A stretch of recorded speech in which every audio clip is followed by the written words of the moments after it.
wafdi hogaaminaya gudoomiyaha xisbiga mucaaradka ee wadani Cabdiraxmaan Ciro ayaa soo gaaray magaalada Laascaanood waxaana afaafka hore magaalada kaga hortagay mas'uuliyiinta xisbiga wadani ee gobolka Sool iyo sidoo kale taageerayaasha xisbiga wadani waxaana loo soo galbiyay gudaha magaalada Laascaanood munaasabad kooban oo lagu qabtay Hotel Xamdi ee magaalada Laascaanood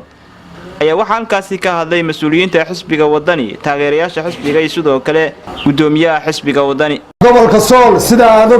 ognahay waa wada wadani inta yada shaqaalaha waa xisbiga kulmiye ka waa marka runta laga hadlo gudoomiye ku soo dhawow gobolkaagii haleeyadan ku soo dhawow gobolkaagii runaantii waxa uu tiri intii doorashadii ka dambeysay oo markii ugu horeysay socdaal loogu timaado haleeyadan ku soo dhawow sideedii baan ugu kuunahay sidii baan ku hiigsanaynaa ilaa aanu kula gaadhno halka aad doonaysidna ka harimeyno dadka hareemanayn dadka reer Soolna ma hada taageeradoodu ay joogto wadada ilaa qarnigii daraawiishtu waxay taageeraan ka mid dhaliya waxaan darafyada u dirayaa reer Boormana manihin maanta ku wax isku qabsan lahaay oran lahaa gudoomiye ku xigeen baa la siiyay reer Sool mar walba anagu idinka madaxweyne ku xigeenkii haysta waanu idin doodnaa waxaan rahnaa darafyadu way qatan yihiin laakiin maanta gudoomiye ku xigeenna la siiyay inaan xanaaqdaan oo qaarkiin badbaado la baxaan aad bay noo dhigaysaa walaalahayo darafyada waxaan leeyahay dadku iska xignaayay sheegaantii yar isu keenadeysay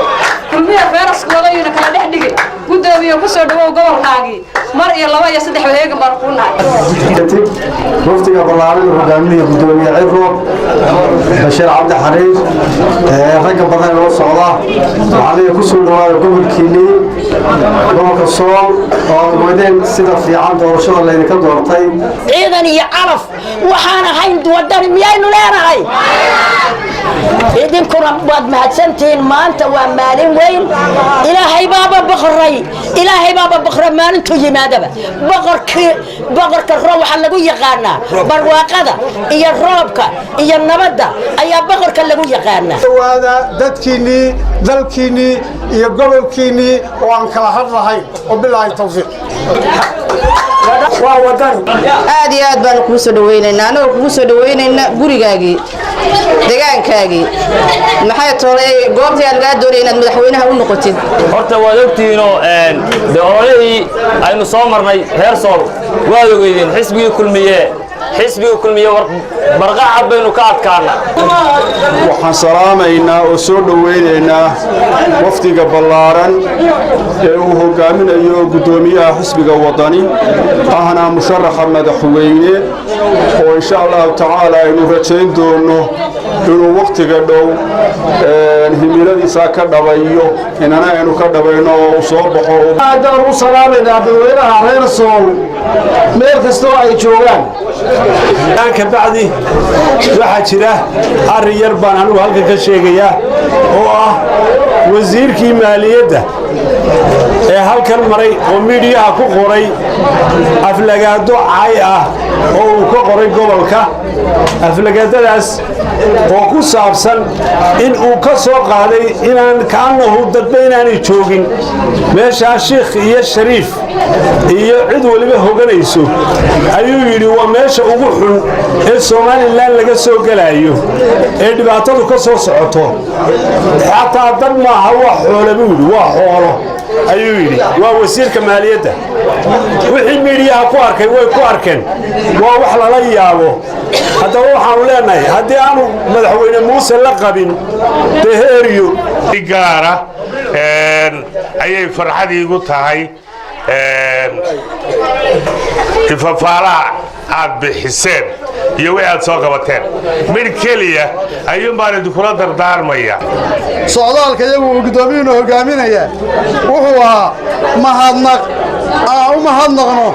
codkii wanaagsanaa ee aad bixiseen iyo kulmiye sidaa u gasheen ee aad codka uga qaadeen ayuu ahaa waxay noo ii tahay anigii wafdigan hogaaminaya farxad weyn inaanu maanta ku nimaadno gobolka Sool waxaanu shalay ka soo kici tirnay caasimadda Soomaaliland ee Hargeysa ujeeddo ururaha safarka iyagu wuxuu ahaa inaanu reer Sool shacbiga sool u soo mahadnaqno taageeradii ay siiyeen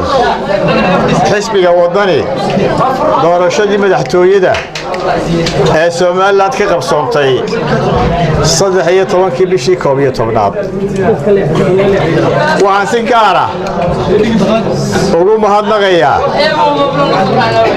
gobolka Sool waxaan si gaar ah ugu sii mahadnaqayaa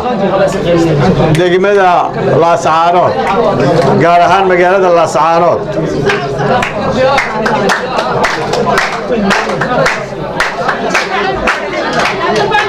xisbigu wuxuu ku qanacsan yahay in codkoodii dhammaan shacbiga reer Sool ay siiyeen in yaroo cawrigefa mooyaane ay kulmiye siiyeen mooyaane ay codkoodii siiyeen waddani Mawlid Ali Star TV Laascaanood